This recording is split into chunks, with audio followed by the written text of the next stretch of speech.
大家好，我是小妈。今天用豆浆在家做豆油皮，晒干后就是腐竹，可以用来制作各种美食。这是提前1个晚上泡好的黄豆，倒进料理机里面，加入3倍水量，给它磨成豆浆。这里可以多打几下，提高出浆率。倒进纱布里，过滤出豆渣。豆浆大概有大半盆，再倒入锅中，开大火煮沸，撇去表面浮沫，可以偷偷喝2杯豆浆哦。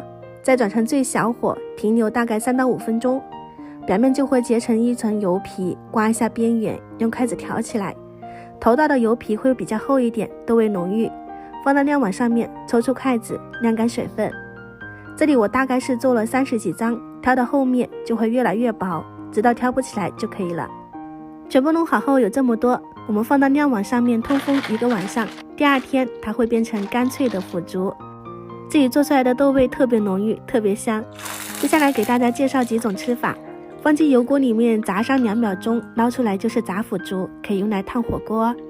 第2种是糖水，也就是广东的一道非常简单的腐竹鸡蛋糖水，煮15分钟就可以捞出来，加调味麻辣油拌一下，就是简单的凉菜。如果喜欢的话呢，不妨收藏起来试一下哦。